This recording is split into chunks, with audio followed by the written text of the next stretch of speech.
A female Mississippi kite soared above North Carolina on a crisp fall morning, starting her long journey of migration with her mate, two fledged chicks, and soon the rest of her flock. They will attempt to make the long, treacherous flight to Argentina and South America for the brutal months of winter. This was her first migration with her two chicks, and the chicks had a lot to learn about migration along the way. She had laid 2 eggs the previous summer, the average amount for a Mississippi kite, and had guarded the eggs for their 30-day incubation. She and her mate were first-time parents and had successfully kept all the predators like raccoons, great horned owls, American crows, common grackles, and snakes away from their chicks so far. They still had a lot of work to do if they wanted to make it to Argentina together as a family. They flew quickly to meet up with their flock. Suddenly, the female spotted 5 dragonflies and swooped to grab them for breakfast. The chicks followed her while the male tagged along behind. The female was successful. She caught a dragonfly and gobbled it up in midair. Soon after her, the chicks caught and ate their breakfast. It seemed like it was going to be perfect weather for migration.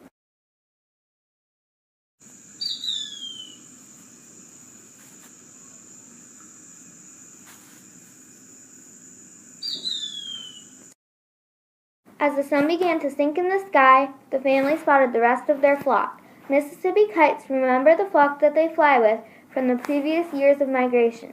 They soared with the flock past Georgia and Alabama, making perfect time to arrive in Argentina before the cold caught up to them. Wherever the flock flew, a loud fee-flew call could be heard. They followed the wind, letting it ruffle their feathers as they flew. The female rested on an old pine tree that was 60 feet tall. It was just like the one in which she had laid her eggs the previous summer. She perched, pruning her beautiful gray and reddish feathers. Her weight of 10 pounds, her body shape, and her wing shape made her and all the other Mississippi kites buoyant. This made them perfect for flying the long distances during migrations. It just made it take longer to take off into the air. The flock settled down for the night. The night brought new surprises and new predators that the diurnal Mississippi kites were almost defenseless against. As the flock perched in the trees, darkness covered the land. In the cloak of darkness, a great horned owl silently arrived. He was hungry for a nighttime feast on anything that he could find. He had searched for hours and finally saw the perfect opportunity to catch his dinner. The flock could feel the tension in the frigid night air and got ready to fly. The female and her mate shielded their young from the potential danger.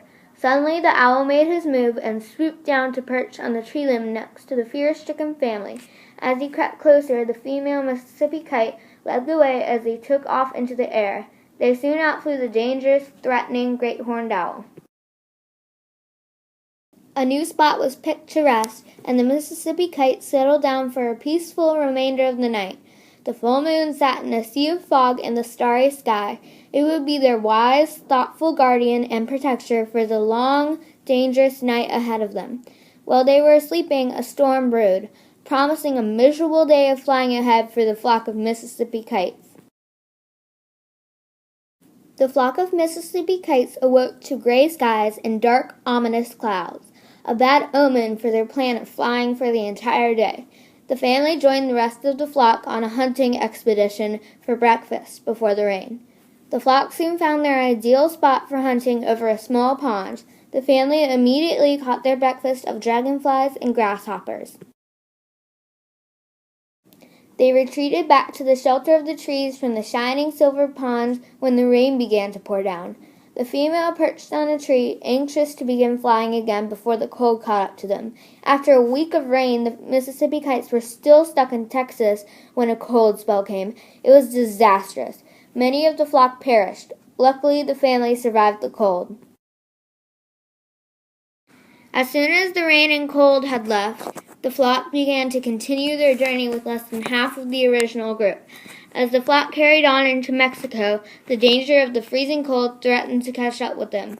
The flock was forced to eat lizards, snakes, and small birds more often since their preferred food, insects, were dying out from the cold. The flock's numbers diminished as the cold claimed more victims in a frozen trap. One of the chicks had gotten very sick because of the cold. Since the chick didn't have the insects as an available source of nutrients, it looked like he wouldn't make it to Argentina for the winter. It seemed hopeless to try and save the chick. If the family attempted to help him, they would likely get caught in a cold spell and die. The closer the family seemed to get to Argentina, the worse the chick got. Soon he could barely fly, but kept on trying very hard to keep up with the flock. The chick slowed the family down, but they wouldn't leave him behind. The family soon outflew the cold of winter and began to eat insects again. The sick chick could not hunt, so the female and male took turns hunting for him. They continued to nurse him back to health, and they fed him just as they had when he hatched out of his pale blue egg and fell into their bowl-shaped nest. The chick quickly recovered and was back to normal in no time with the help of his family. The chick that had gotten sick started out smaller than his sister, and now he showed signs of being slightly healthier than her. The family made progress moving through South America. They were almost to Argentina. The chicks had come a long way for their first migration. They started as 8-pound oval-shaped eggs, then grew to hungry, helpless fledglings, then to fearless flying Mississippi kites 5 weeks after birth. The adults had come a long way too. With a wingspan of 3 feet and a height of 14 inches, they were small but mighty. The family had many more migrations to make in the rest of their 11-year lifespan. Together they arrived at the wondrous safe haven of Argentina. The clear blue skies greeted them after a long, treacherous journey. They glided over the lush green meadows to their final destination. As they entered the overgrown woods, they spotted several flocks of Mississippi kites perched in the trees waiting for others to join them in the woods of Argentina.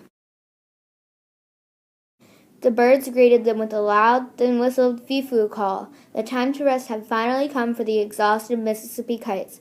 The flock perched in the tall, ancient protective trees in the guardian woods of Argentina as the sun penetrated the thick, leafy green canopy. The family fell into a deep, welcome slumber, finally safe where they belonged.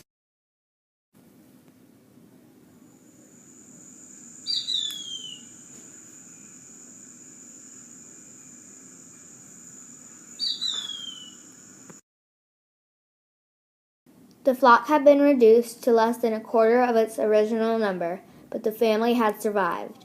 After the winter passes, all of the Mississippi kites, including the family, will attempt to migrate back to the southern or eastern United States.